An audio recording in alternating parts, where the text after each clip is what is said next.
और अब आइए रुख करते हैं उत्तर प्रदेश का, जहां कोरोना संक्रमण के मामले बढ़ते जा रहे हैं। और इस पर सीधे चलते हैं हम लखनऊ, जहां हमारे स्टेट एडिटर आरसी भट्ट हमारे साथ जुड़े हुए हैं। भट्ट साहब, यूपी में कोरोना का जो कहर है वो लगातार बढ़ता जा रहा है। शहर में सीएम हेल्पलाइन 1076 का ऑफिस सील कर दिया गया है। ऑफिस में 18 लोग कोरोना संक्रमित पाए गए हैं। क्या कहेंगे? तरह से कोरोना का कहर उत्तर प्रदेश में भी पूरी तरह से काबिज हो रहा है, क्योंकि आज जिस तरह से सीएम हेल्पलाइन के 18 कर्मचारी संक्रमित पाए गए जी, ये बड़ी संख्या है। और 1076 जो कॉल सेंटर है और लिवाना साइबर हाइट्स जो बिल्डिंग का नाम है, ये पूरी तरह से सील कर दिया गया है। 18 लोग संक्रमित पाए गए हैं, पूरी बिल्डिंग को खाली करा लिया गया है। और उसके साथ साथ स्वास्थ्य विभाग और नगर निगम पूरी तरह से इस बिल्डिंग को सैनिटाइज कर रहा है। तो निश्चित रूप से कहीं ना कहीं ये मास में संक्रमित होने की लखनऊ में ये पहली घटना है कि किसी दफ्तर में, और वो भी सरकारी विभाग के दफ्तर में, पूरे के पूरे लोगों में से काफी लोग संक्रमित हो जाए। तो निश्चित रूप से कोरोना जिस तरह से पांव पसार रहा है वह एक बड़ी घटना है और सरकार के लिए चिंता का विषय भी है। उत्तर प्रदेश में 365 मौतें अब तक हो चुकी, 536 केस आज पाए गए हैं, 4600 से ज्यादा केस उत्तर प्रदेश में एक्टिव हैं, 7600 से ज्यादा केस उत्तर प्रदेश में ठीक होकर जा चुके हैं। तकरीबन 15,000 से अधिक उत्तर प्रदेश में जांचें हो रही। ये ओवरऑल उत्तर प्रदेश का फिगर है।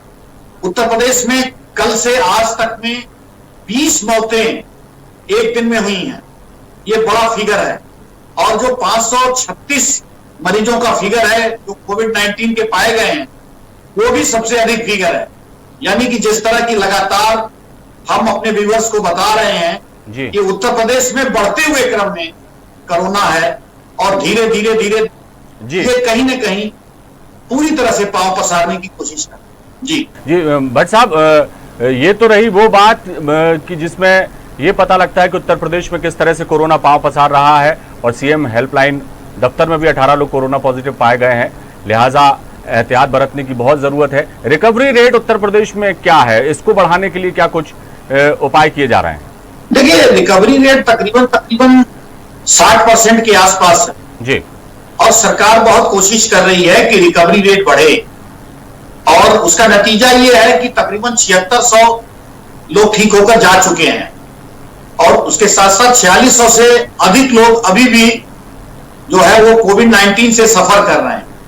तो सरकार का लगातार प्रयास है, लेकिन सरकार कहीं ना कहीं इस बड़े पैमाने पे फैले हुए संक्रामक रोग को रोकने में कहीं अक्षम साबित हो रही है। यह भी देखने को मिल रहा है, क्योंकि कोशिश तो कर रही है लेकिन फैलाव इतना बड़ा है, धीरे धीरे गांव में ये अधिक मात्रा में निकल रहा है। अगर हम जौनपुर की बात करें तो 44 केस वहां से मिले। इस तरह से आगरा की बात करें, सहारनपुर, कानपुर, ये तमाम ऐसे जनपद हैं जहां तेजी से कोविड-19 के मरीज पाए जा रहे हैं।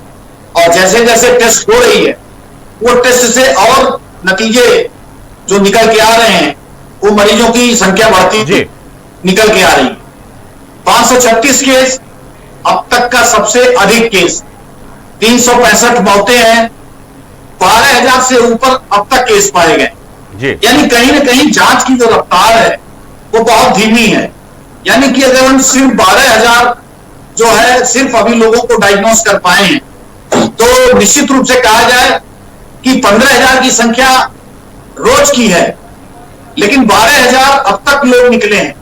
यानी इस संख्या को बढ़ाने की आवश्यकता है। अगर हम 25,000, 50,000 हर रोज करें तो निश्चित रूप से ज्यादा लोगों में ये संख्या आ सकती है। लेकिन अब इस पर भी ये विवाद उत्तर प्रदेश में होने लगा है कि क्या सरकार आंकड़े छुपा रही है, क्योंकि जिस तरह से पूर्व आईएएस अधिकारी एसपी सिंह ने आरोप लगाया कि सरकार जो है कि मुख्य सचिव कुछ जिलाधिकारियों को ज्यादा तेज होने की ना होने की उनको सलाह दे रहे हैं, तो उससे ये विवाद का विषय पैदा हुआ है। और जिस तरह से जांच ज्यादा होनी चाहिए वो उत्तर प्रदेश में उतनी नहीं हो पा रही है। तो निश्चित रूप से अभी आंकड़े कहीं न कहीं कम रहे। जी जी भट्ट साहब, एक सवाल ये है कि अब जो मौजूदा हालात हैं उत्तर प्रदेश के, जैसा आपने बताया कि रिकवरी रेट भी 60% के करीब है, लेकिन तादाद बढ़ती जा रही है, जो चिंता की विषय है। और दूसरी बात यह है कि इन हालातों में अनलॉक जो किया गया है वो भी एक बड़ा कारण है, जो कोरोना संक्रमितों की तादाद बढ़ने में। आने वाले समय में जो मौजूदा हालात हैं इसको देखते हुए, क्योंकि ये रोज बढ़ते क्रम में जिस तरह से मरीज आ रहे हैं, ये एक चिंता की बात है, तो इसमें अब क्या अनलॉक को लॉक किया जाएगा, लॉकडाउन बढ़ाया जाएगा, बीच बीच में लॉकडाउन किया जाएगा? जैसे मध्य प्रदेश सरकार ने आज ही फैसला किया है, जिसमें अब भोपाल में सिर्फ अभी ये एक्सपेरिमेंट के तौर पर ये उन्होंने कोशिश की है कि हफ्ते में 2 दिन जो है बाजार शनिवार और इतवार को बंद रहेंगे, यानी 2 दिन जो है ये भोपाल में लॉकडाउन जैसा स्थिति रहेगी। तो इस तरह के भी कोई प्रयोग या एक्सपेरिमेंट उत्तर प्रदेश सरकार करने जा रही है, या ऐसी कोई रणनीति है कि अब इस स्थिति को काबू में पाने के लिए कोई उपाय तलाशे जा रहे हैं? देखिए, उत्तर प्रदेश एक बड़ा प्रदेश है, 23 करोड़ से ज्यादा का आबादी का प्रदेश है। सरकार की प्राथमिकताएं संक्रामक रोग रोकने की भी है, और जो मरीज भर्ती हैं उनकी देखभाल की भी है, और किसी भी तरह से जो अन्य रोगों से ग्रसित मरीज हैं उनके इलाज की भी है।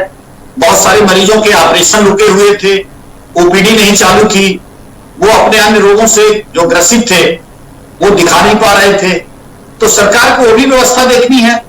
और सरकार की जो ये प्रवासी मजदूरों की जो समस्या है उस रोजगार में भी काम करना है, और उसके साथ साथ जो उद्योग धंधे हैं, सरकार की जो बड़ी परियोजनाएं हैं, निजी क्षेत्रों की जो इंडस्ट्री है, इसको कहीं न कहीं पूरी तरह से चलाना ये भी सरकार की प्राथमिकता है। यानी कि योगी सरकार के लिए बहुत चुनौतीपूर्ण बना इस समय माहौल है।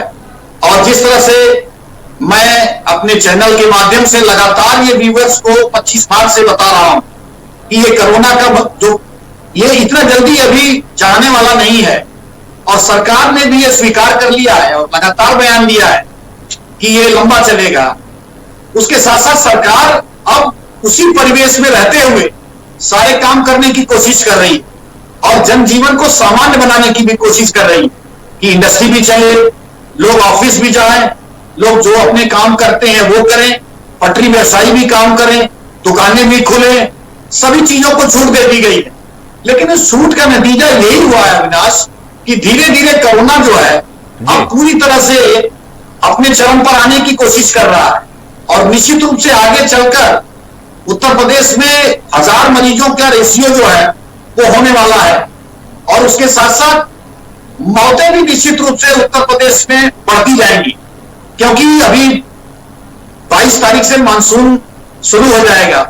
बरसात का मौसम जैसे ही आएगा तो अन्य बीमारियां वो अपने साथ लेकर आएगा। सरकार को इसका बहुत अंदाजा नहीं है।